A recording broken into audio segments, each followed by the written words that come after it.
turn of the century introduced a major boom in internet communications. With that came a ton of digital agencies trying to sell businesses on services, getting to the top page of Yahoo or Ask Jeeves. Now we're focused on Google, PPC, social media, Reels, Instagram, TikTok. So how does a modern agency structure services to serve small businesses well? Well, on today's show, I have the privilege of sitting down with the founder and CEO of Keep It Real Social, Sommer Poquette. Sommer, welcome to the show. Well, I'm excited to be here. I mean, I'm glad you're having me, and your studio is beautiful. Thank you. So we just did just over an hour-long show on your podcast. Yeah. Where we talked about a lot of my background and beginnings and all of those things. So we're going to flip the script. I'm going to ask you all the things about Sommer, political affiliations, who you voted for. Just kidding. All right, we're going that direction. So since 2000, when the internet obviously it's a massive revenue generator for small businesses from an e-commerce perspective, even from brand awareness. And more companies are finding value in hiring agencies to service all of that for them so they don't have to worry about it. Yeah. And as you and I both know, there are good agencies, there are mediocre agencies, and there are just flat out bad. You should just not even bother calling them 100%. agencies. So for you as an agency owner in Northern Michigan, which I find fascinating because it's such a seasonal area, which presents itself a unique challenge. First question is, why did you start an agency? Yeah. And as a follow-up, why did you start it in Northern Michigan? So my experience with agencies dates back to 2008. That's kind of when it started. At the time, I was running a blog. I was considered back in the day what you would call now an influencer. So I was a professional blogger, and the blog, it was the wild, wild west back then of blogging, 2008. I was in the Wall Street Journal, New York Times. The blog got picked up really fast. And brands wanted to start working with us so-called mommy bloggers. That was a very popular term back then. Yeah. And when big brands like eBay, Whirlpool, Ford, you name it, they would go to their agency on record. Some had multiple agencies on record. And most of them were PR or creative agencies. And they would want to start working with these online communities. They would want to have something back then we called Twitter parties. And it was a really popular thing. And so the ad agencies or whatever agency on record they're working with would contact the bloggers and start to want to infiltrate our community with their clients' content. And so we would start to have a seat at that table. Now, at first, when agencies started working with me in 2008, they weren't offering money. They were literally wanting us to work on their marketing efforts, and they would send us free stuff. And you felt really, you felt important. Like eBay wants to send me stuff, or, Stonyfield Yogurt wants to send my kid yogurt, or Huggies wants to give me diapers. And so you got a lot of free stuff out of it. And a lot of us bloggers took that for a little while when we started working with the agencies, but then we got smart and we realized we know more than the agencies. So we wanted a bigger seat at the table, and we started charging for our services, charging to write about the content, charging to host the Twitter parties. And so that was my first experience working with agencies back in the day. And they were literally trying to learn at the same time as we were, but we had the communities that their brands wanted to connect with. Yeah. So that's kind of how it all began in the marketing world, and working with agencies and working with brands. And then small local companies started to take notice that, all right, Sommer's working with Ford. They just sent her, on a trip, and she's driving their cars, and okay, she got a free washer and dryer. So the small mom and pop stores or restaurants or whatever in our local community wanted help tapping into this community using social media marketing. And so then I started consulting from that point on, really in 2008. And I realized I could not help as many small businesses as I wanted to if I stayed solo. I just couldn't. I knew that I had to take what I knew and to teach other people what I was doing so I could help more small businesses that really needed my help. I loved working with the big companies, the Fortune 500 companies. I loved going on these big trips all over the world, getting free product. I mean, I have more vacuums in my house because I've just been sent like every floor cleaner vacuum as a mom, back in 2008. But in 2018, I sold my blog because I could not continue to work with the big brands. I couldn't continue to work with the PR agencies and the ad agencies. I couldn't keep going on the trips and then still help the small businesses. So I really had to make a choice. And that choice came down to helping more small businesses that couldn't afford the large New York City agencies, but they still needed the support. I mean, they were trying to do it themselves and they weren't succeeding at it. The small business owners mostly don't have the time to teach themselves how to use social media marketing or how to use marketing in general. And so a newspaper is calling them and saying, hey, I have this ad for this amount. And then the billboard company is calling them and saying, hey, there's a special on a billboard. And then they're getting an ad rep from Google saying, hey, you should do this. And they're overwhelmed. And a lot of them were getting taken advantage of. And that's when I decided it was time to form an agency. So what was the blog about? The blog was focused on green living. So I was a mom, 2008. So you were writing about green living before it was cool. I was. Like when the BPA issue came out, the BPA's in bottles and, all of that. That was kind of the topic of my blog. And it was a great time because it was popular back then. I was really niched down. There weren't a lot of so-called green bloggers. So it was easy for me to break through the noise, and brands like Stonyfield Yogurt, Method wanted to work with bloggers like myself. Fantastic. Yeah. So how does one sell a blog? That's a good question. A lot like they sell real estate. So you go to a broker, basically. There's like online sites, and you list your blog like you list real estate. And what are some assets? What are things that come with it? And then you put what you believe is a value on what your online property is worth. And there's a lot of factors that go into it. Are you making ad dollars? Yeah. What's your traffic? If they can see that you're getting a lot of traffic, then maybe you're not optimizing the ad revenue, but the new owner could. The person that bought my blog, actually, it's why I don't say the blog name out loud because I don't want anyone to go to it because they just ruined it. But he was from overseas and he bought it for his girlfriend to build, like to grow. Okay. And the girlfriend did not do that. So it's a terrible site. Do you check back? All the time. Yeah. I almost want to buy it back now. Sure. Because I do get that question a lot. But if you Google me, you can find what it is. Yeah. But it was a labor of love. And it was an accidental thing. I was staying home, a stay-at-home mom. I'd actually just earned my master's in early childhood, and I wasn't going to be using it. And so I started the blog, and it was a great way for me to communicate the things I was learning about parenting to a larger audience. So when did Keep It Real Social become established? So my first company that actually technically owns Keep It Real Social was established in 2008. So when the PR company started coming to me, my husband was the first one that said, great, we got some yogurt, you got some bibs, you got some stuff. Are you charging them? And I'm like, I can charge them? He was like, yes, you can charge them. And not only can you should. And so my first, this is embarrassing, but the first amount I charged a PR company was $50. And that's what I thought it was worth. I didn't really think it was. What'd you do for them for $50? I created a blog post, reviewed some yogurt. Okay. And some of these PR companies actually won awards on the back of the work that the bloggers were doing, because they didn't have the staff or the capacity to do it.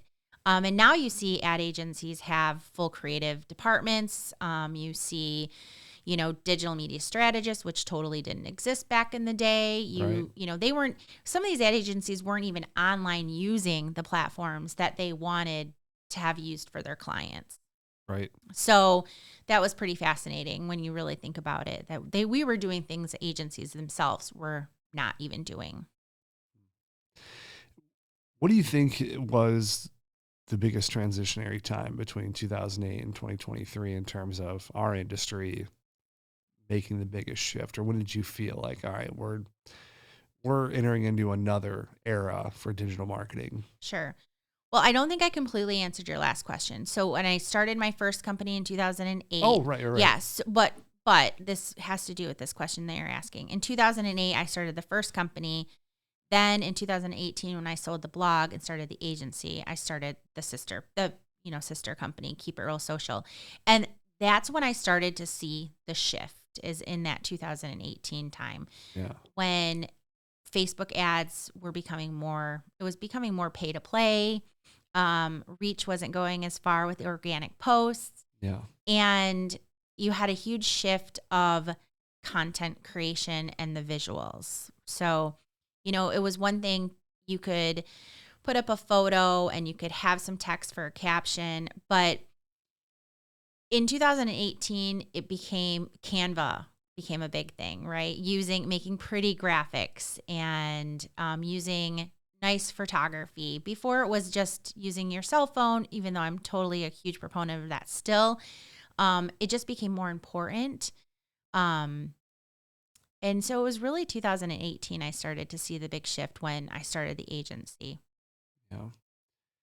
Well, we've obviously seen, I know on my business is really interesting. You talked about cell phones and the evolution of that.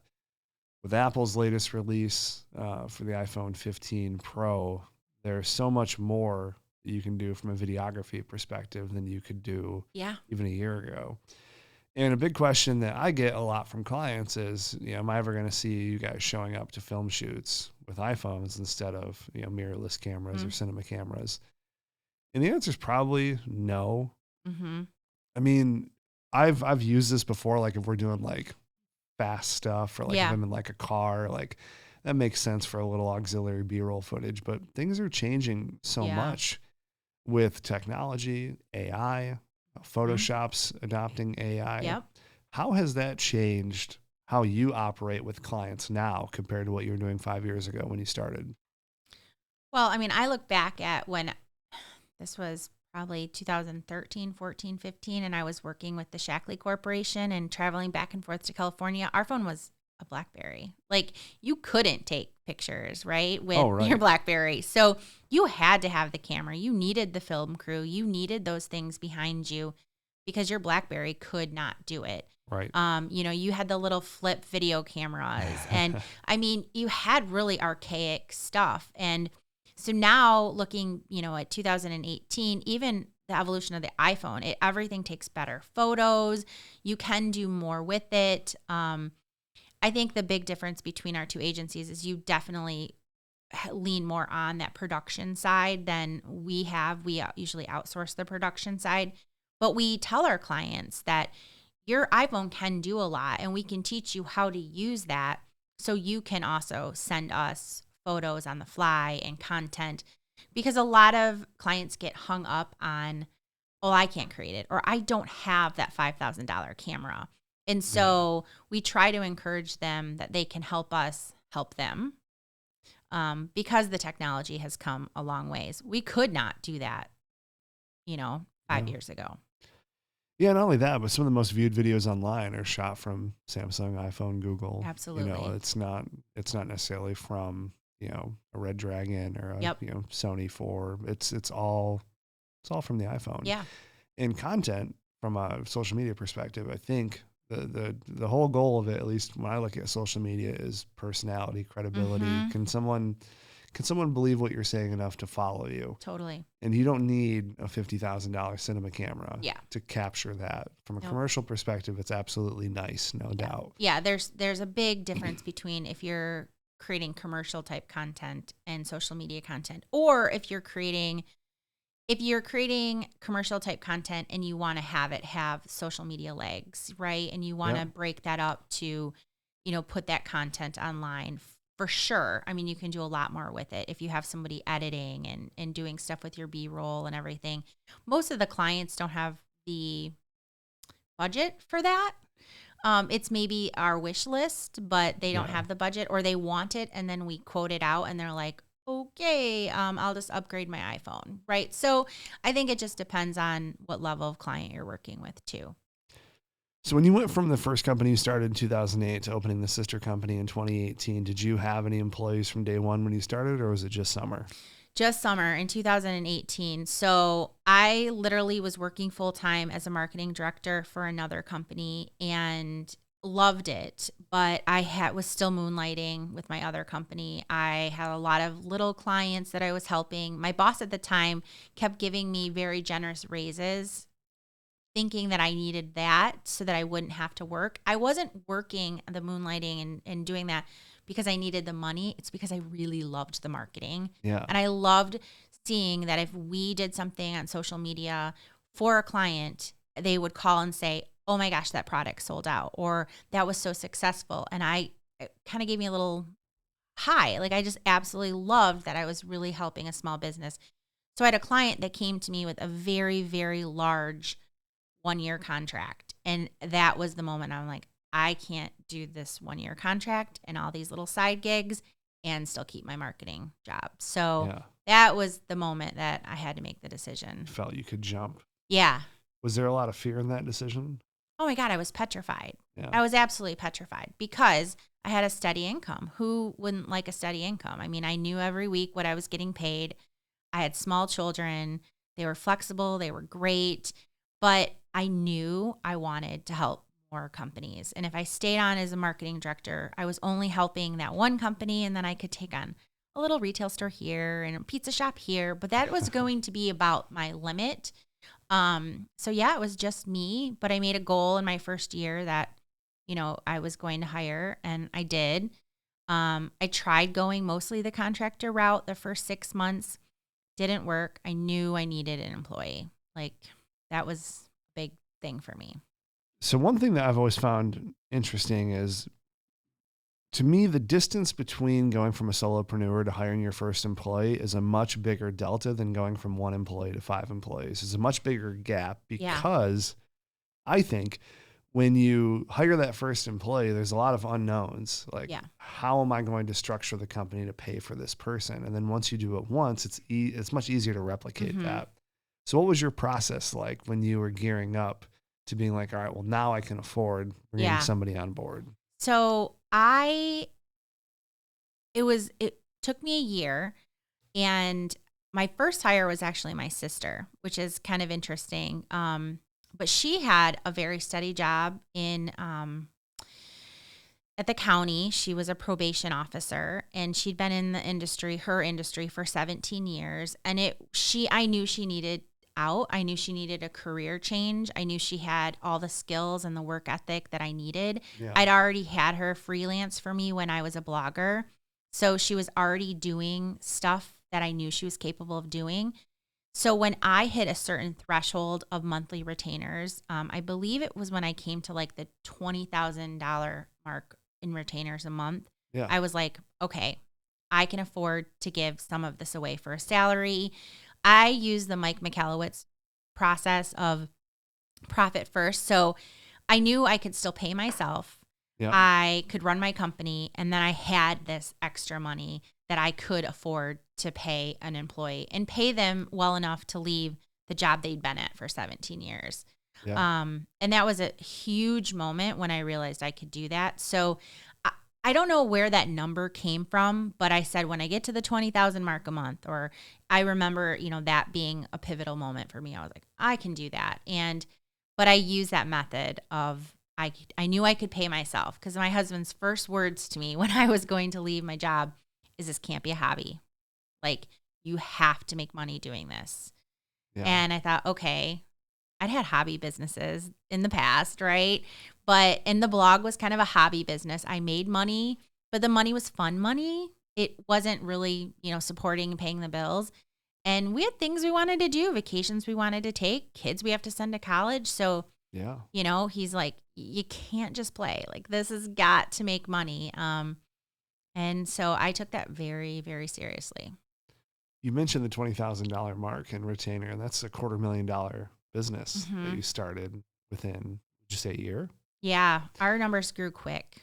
So why do you think it is that most people are afraid to talk about money when it comes to business? There's a lot of fear around it. Yeah, I think that's that money mindset. There's some shame, like that maybe you're not at the number that other people are at, or that people will judge you if you are making so much or you're not making enough. Yeah. So I think there's just shame, judgment, and that fear of people thinking, one thing about you, whether it's, oh, look at her, she makes this, or look at her, she doesn't make that, that comparing. Yeah. It's interesting because there is no right number. There isn't. Because there's no number that's going to appease everybody on all sides. And to me, like one of the biggest factors as to why businesses close is because of the lack of transparency with their peers. Yeah. I always use the example, like if you've ever been at like a Thanksgiving dinner, like your aunt probably has no problem talking about like all of the very in-depth medical procedures she had, like all the gross stuff going on. No problem talking about that at the dinner table. But if they're 3 months behind on their mortgage, like God forbid someone bring that up so someone can actually help them. Like that's just such a taboo thing. And in business, we do the exact same thing. Whether it's from a growth mindset or from a, hey, I'm really struggling, like people don't want to talk about it. And it always has to be the right context, not like, oh, hey, I made 7 figures last year or whatever it is. Like that's coming at it from a much different perspective. But like, so people can see how a business grows. Like the first year of our company, I published all my financials. Yeah. Well, and it's interesting because even though that 20,000 mark, right, I was taking home a lot, but I was working insane hours because I had nobody to support me. So I was taking home a great check and I could afford a lot of things, but I couldn't sustain that growth by myself. Right. And so that 20,000 ended up getting cut, by a salary. And then you start investing in your company. You lease a building. There goes some more of your money. Then you are buying new softwares. You are investing in certain things for your company, computers, equipment. The list goes on. That 20,000 dwindles really, really quickly. Sure and does. Then you need more clients to support that. And then when you get more clients, you need more people. And then the money goes down again. So it is a constant battle of spreadsheets and looking at, where can you cut certain costs? Where can you make a better profit? Yeah. And the cost of employees have gone up. I mean, significantly. And one of our things is we want to pay our employees well so they don't have to work side jobs and they feel like they're being compensated for their talents. So to do that, we have to charge certain, rates. Yeah. And that's how I always looked at it is I had a really good discussion with one of my absolute best mentors, and we have a very strong disagreement on one particular topic, and it's professional athlete salaries. Oh. And I promise this will make sense in the context when I get to the end of the story, but he's always been of the opinion that athletes are overpaid. Okay. You're making $30 million a year to, be a quarterback in the NFL. If someone is going to pay you $30 million to be a quarterback in the NFL, why would you say, no, I'm sorry, boss, I'm going to take less? I mean, I wouldn't. Like, that's the marketplace. Like, the marketplace is going to pay you what you're worth. Yep. Right? So when I have someone coming to me and saying, hey, like a new hire, and they say my salary should be X, that's what the market demands. It's like, no, that's what your research demands. The market hasn't demanded it because if it was, you would be at that magical company making that dollar amount. The market that you're in right now is me right now, unless there's other offers on the table. Mm-hmm. And this is what my market says. Sure. And it's based on, of course, factors. Totally. Yeah. But to me, if you're making $250,000 a year as a solopreneur and you're working your ass off, or even if you're doing it passively, who cares? You're the one that put all that in place. 100%. So if someone's like, I see people all the time that are making more money than I make. And my first thought is, that's awesome. Yeah. Like, it's never been a point of comparison. I've been like, oh, why does this person have that? Yeah. Who cares? Yeah. But so often, like, you get caught up in this person has this or this agency has this. Like, that's such a defeating mindset. Yeah. And you can regress very quickly if you're looking around at what everyone else has and you're not focusing on what you're doing. That is so true. So we had a client one time, and I asked her in her intake, who do you look at as your competitor? And she Yeah. said, I don't look. And I'm like, you don't look at anybody that, like, any of the issues in architect. You don't look at any of the architects in our area. And we have a lot. She said, no. She's like, I do me. I run my business the way I run my business. I'm talented. I can prove it. And they can do their stuff the way they do their stuff. And I'm like, I want to be you when I grow up. Like, I want to not look at what other people are doing and just focus on what I'm doing. Now, at some point, I think that it's healthy to look at what your competitors are doing or look at what other agencies are doing. Yeah. Because I think you can learn and grow a lot from them. If you just For kind of sure. stay in a silo, you're not, but I just was fascinated by that comment. And I think there's some, pros and cons to that philosophy that she has.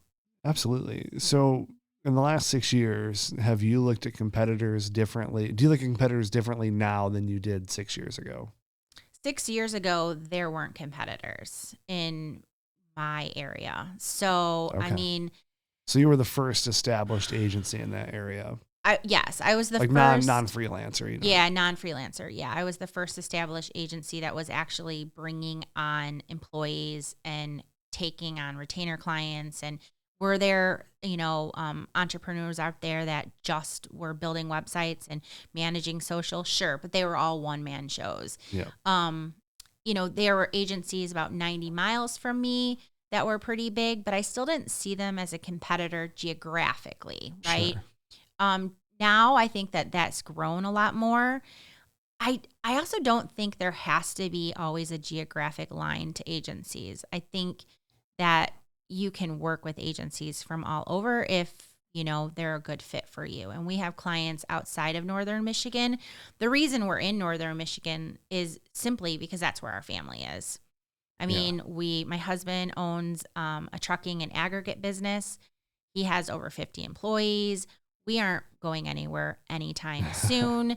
And, that my dad owns a business. I mean, we come from a family of business owners, and they're all embedded in Northern Michigan. So that's just the way it is. Now, I think about sometimes expanding into warmer areas, especially when we're getting a snowstorm. And maybe someday that expansion will happen. But for right now, we can literally work wherever we have a strong Wi-Fi connection. If I have to get on a plane and see a client and the pay is great, I'm going to do that. We have clients in, Southern Michigan. So it's not, the line isn't always, has to be geographically. In terms of competition, I think there's always competition. But like we talked about on my podcast, I think that not every agency is a good fit for every client. So if I feel like your agency is a better fit for a client, or I have a non-compete, like we just talked about this as well. Yeah. Like if I'm working with a law firm in Petoskey, I won't work with another law firm.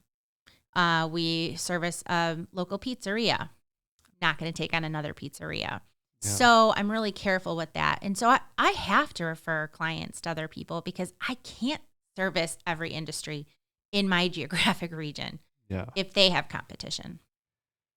Yeah, that makes sense. And I completely agree with that. I hate, and I tell people all the time, like, if I am competing, if there's two remodeling companies in my area and I'm managing both of them, I'm essentially competing against myself. You are. And I'm very competitive. Yeah. So it's going to be very difficult for me to separate this strategy from this strategy in the same area. So we just don't do it. I mean, we have one exception. I wonder if we have the same exception. Well, so we have the one exception we have is we have a client that offers some different services than the other client. Yeah. So they take a certain kind of insurance that the other client doesn't take.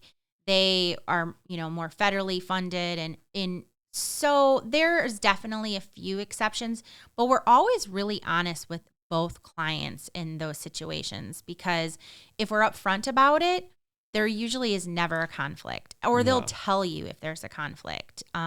We did design work for an insurance agency once, and then another insurance agency wanted to work with us. So we were just honest with them. Like, are there any conflict of interest here? And both said no. Good. So, And that's the best way to handle it. Our exception is real estate. So there's so many realtors in the county. Like it's like there's certain things that we'll only do for one realtor. So if we're like producing videos and running full production, like commercially and running advertising, we won't do that for somebody else. But if it's like a podcast, like I remember one of the first conflicts we had was we had two podcasters in the studio, and one was upset that, and I was like, we don't have a non-compete. It's a podcast. Like there's, it's a media platform. And more than that, if everyone in the county came to you, you couldn't handle it. 100%. And it's more of a thing of logic, than anything. It's not that if it's from an advertising strategy or like, some type of trademark secret, obviously that's different. Yeah. But yeah, I've always looked at how agencies handle competition differently, because a lot of agencies don't have that boundary. Yeah. I mean, I think there's different philosophies on that. Like my dad's philosophy is business. If someone comes to you, like you should be able to service them. Yeah. I have the philosophy like you do. I'm competing against myself. Yeah. I'm trying to get them both of them the greatest impressions, the most reach, the clients. And so it's hard when I'm sending them to two different doors. Like, I just can't do that. And it kind of feels a little sleazy. It feels sleazy to me. I'm going to be honest. It feels sleazy. Absolutely does. So I don't like that. I'm definitely going to use my gut on that perspective. Yep. Now we're in a unique area. We're in northern Michigan. So, we do have that geographic issue. So we might have a pizzeria in Petoskey, but a pizzeria in Charlevoix, because they don't both deliver to the same area. Right. So there's that to consider too. But honesty, we just have the conversation with our clients. Yeah. And it's funny that you said that, like business is business. We met with a potential client recently, and they asked us that question. They'd interviewed like 10 agencies and we were the 10th one. And they said, what are you going to do after we're working together if one of my competitors approaches you? And so I'm going to tell them no. Well, I made a joke. I said, well, how much money are they paying us? Yeah. Obviously kidding. Yeah.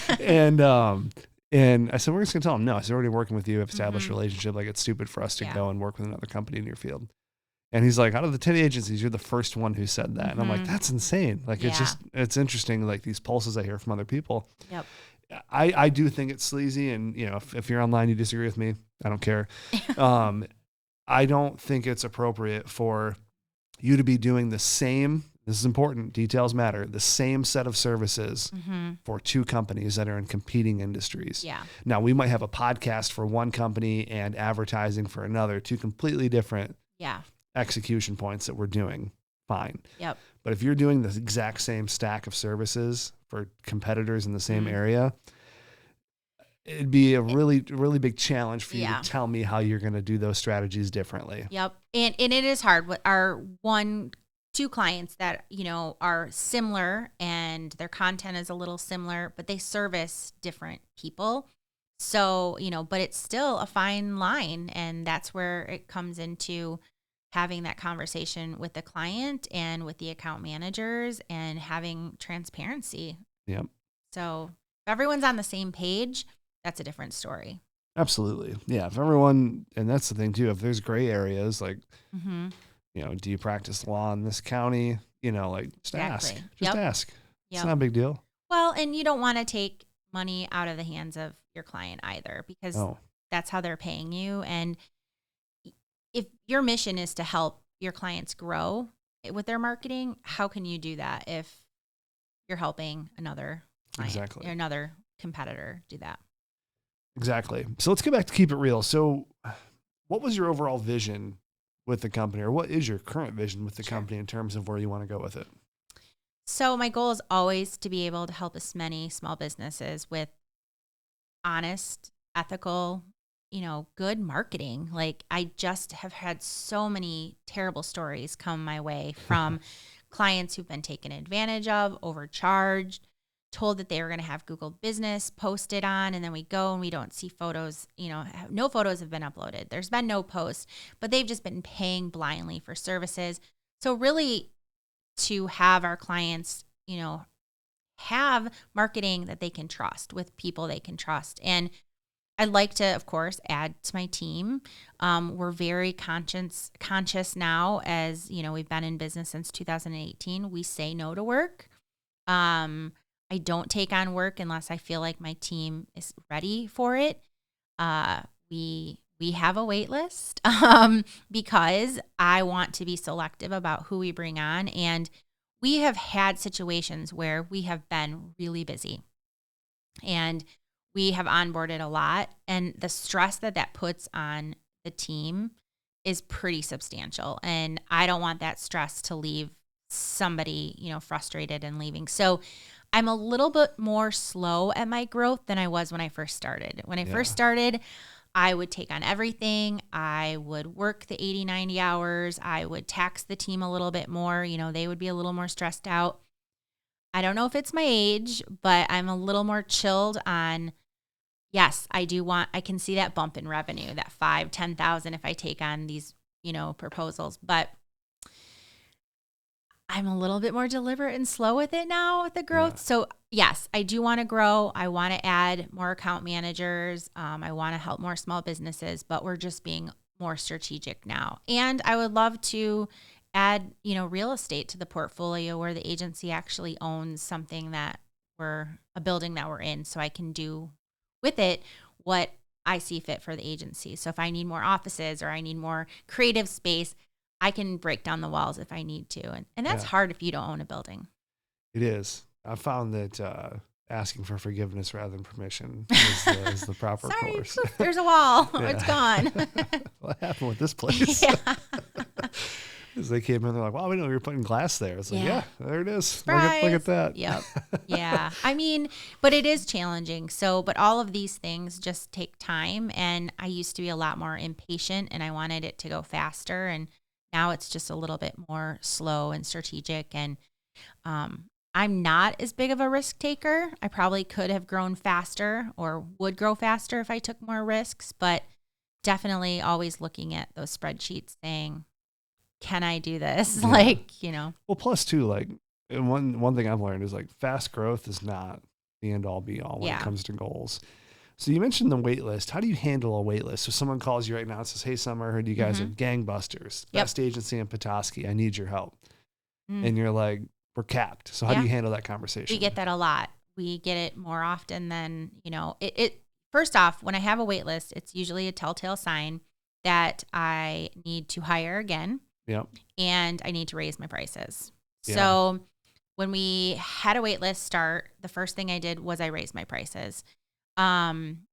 That again helps weed out a lot of the people that want to work with us that aren't qualified to work with us because they can't pay our prices. So that helps. But we funnel everybody immediately to our website to fill out a contact form. So if calls come in, we take them, but we still have them fill out the form. And immediately we are honest that we are serving our current clients. We want to do a good job for them. And right now we aren't taking new clients, so we can do that. We're in the process of hiring, and that we will contact them. Yeah. And if we think it's something that we can take on, so they might fill out the form and it says it's a project. They don't need a retainer work. Maybe they just need a logo designed. And I know that our graphic artist can handle it because she's not, busy with something else. I will contact them. But really, I put the ball in my court that I can contact them when we can take the work. Okay. That means that we lose clients. They might go to a competitor.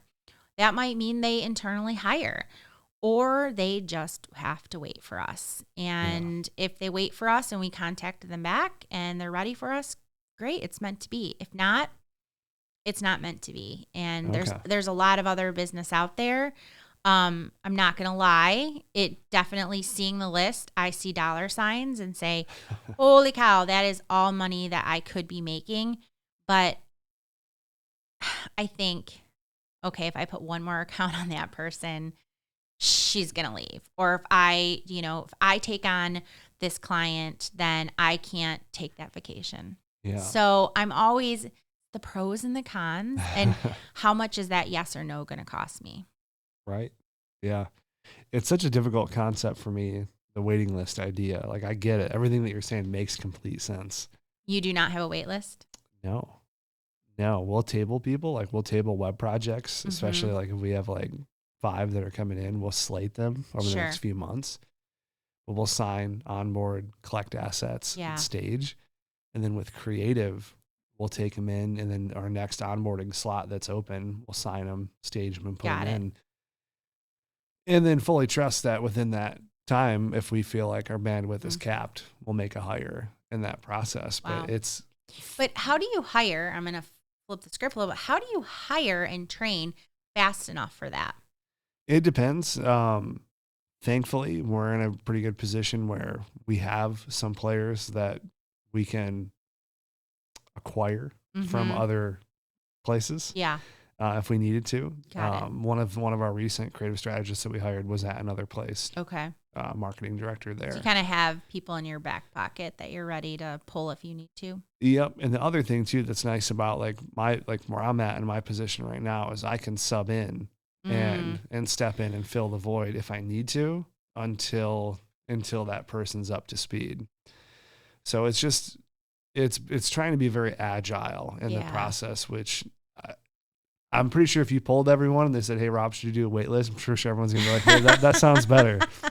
I should preface that the wait list, like if, let's say I know we have one account leaving or there's going to be a change, then it might be that the wait list becomes, instead of put on the wait list, it's we're going to be onboarding in March. Can you wait till March? Yeah. Right. And so we might start some of the, process before that. For sure. But I've also found that a wait list creates a lot of desire and shows to people, for some reason, psychologically, they think if you have a wait list, you must be really worth it.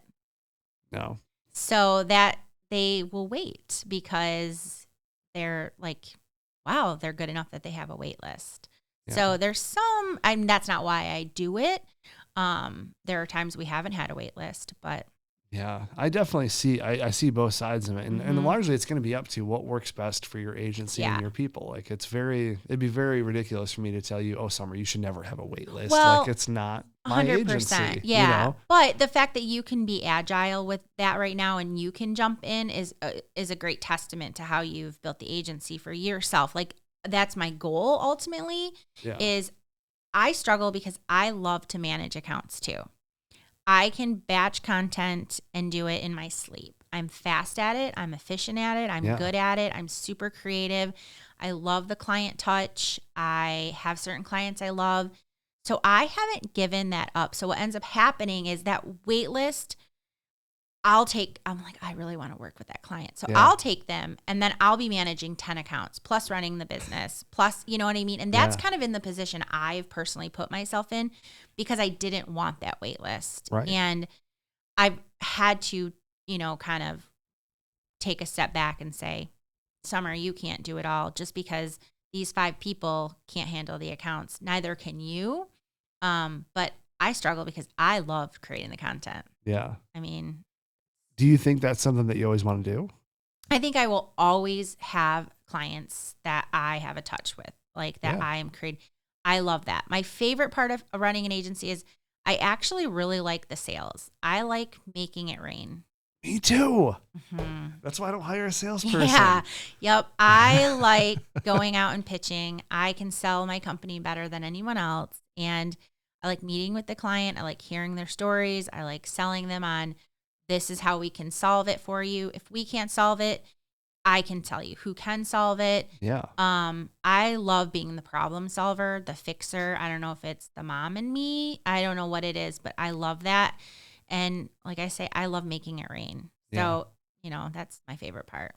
Yeah, we have a gong that we ring in the office every time. We don't have a gong, but I have had clients who've had gongs. Yeah. Yeah, it's awesome. Yeah. So, that gong's got some dents in it. Yeah. So. I mean, I can't say I really love putting the proposals together, which is something you and I do differently. Like we still put together full proposals. And that can be a frustrating process because you spend a lot of time. We have a template. We make it go faster than it ever has. But sure. That is definitely a cumbersome process when you're putting together these proposals all the time. And then you're managing 10 client accounts. Like it's like overwhelming, but. Yeah. I know we talked about that on your show is the proposal process. Yeah. So what is it what does it look like when someone, so let's say your bandwidth is open, someone comes in and they say, hey, Summer, I want full social media management. Like from how long from when you sign them to when you start creating content? What's that onboarding process look like? So the first step is you fill out a form. If we think that you're a good fit or we have the bandwidth, it's usually a 15-minute phone call. Sometimes it goes on for a lot longer than that, but it's, a phone call. Then we send them a proposal. Usually the proposal is accepted. If it's not, it might be because they have a board they're working with, or we need to alter the proposal somehow. And then once they've signed, our first month is really all about developing the content calendar, working on the strategy, researching, doing an audit of their social media accounts. So we have a benchmark to work from, like this is where you are, this is where your competitors are. We have a voice and tone survey. So they fill out information on their voice and tone so we can write in their voice. Yeah.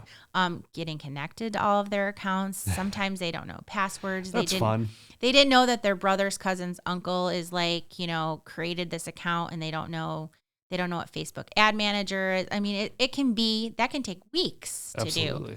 So we're very transparent that content will not be created the first month of your contract. But it doesn't mean we're not busy working. You still have to pay your monthly retainer, right? Yep. It will start after the first 30 days. So has it always been 30 days from the beginning? No. See, it wasn't for us either. We really screwed up. Me too. We would start the content right away, and we were chasing our tail. We didn't have the strategy created. We weren't even all the way on every account, and it was just a cat chasing its tail, and everyone was frustrated. The client was frustrated. The content wasn't very good. So setting those expectations, and I think that's one of the biggest lessons I've learned in all of these years is setting that expectation for the client. This is what you can expect. And we literally draw it out. This is what the first 6 months look like for most of our clients. It might be different for you in some respects. If we can start creating content the second week, we will, but we let them know it's usually 4 weeks before. Yeah. That's good. Yeah, I remember we were like 7 days we can get it onboarded. I'm like, how stupid was I? And a client has to fill out all of the stuff. We have a pretty in-depth onboarding questionnaire that takes a lot of time. They have to be onboarded into our processes and procedures where we store pictures, where they can upload pictures. I mean, everything. So it's just not instantaneous. Yeah. Absolutely. I've certainly made a lot of mistakes in the onboarding process, but Summer, you know who doesn't make mistakes? KeyBank. And they're today's sponsor.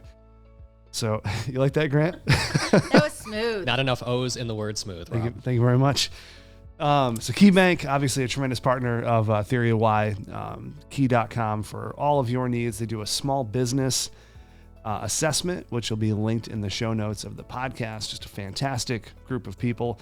One of my favorite things about KeyBank is when we started working with them, they came to me.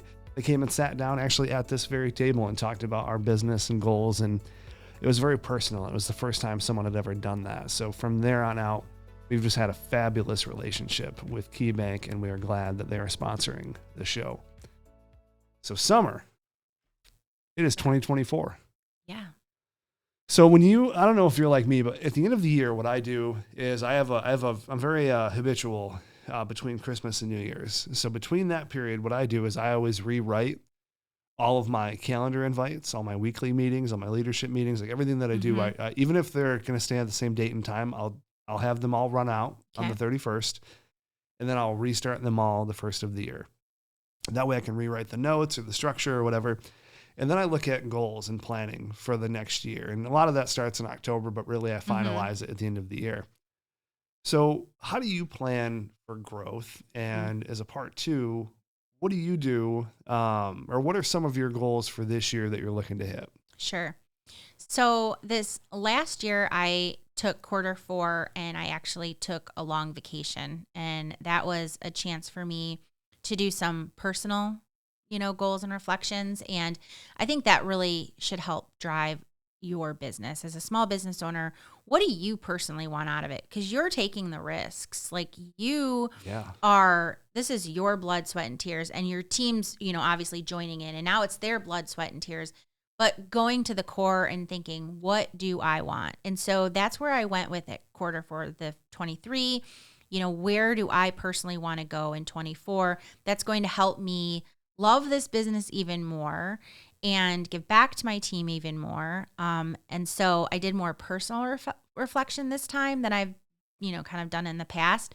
And one of those goals was to step back more and to offboard more to my team, to delegate more, to be able to work on the business more than in the business. Like I said, I love running client accounts. Yeah. So me having to take a step back from that and decide who's going to take these accounts or who do I have to hire to take those accounts. So it was really some more personal, goals. The thing is, we also as a team meet every year and we choose a word of the year.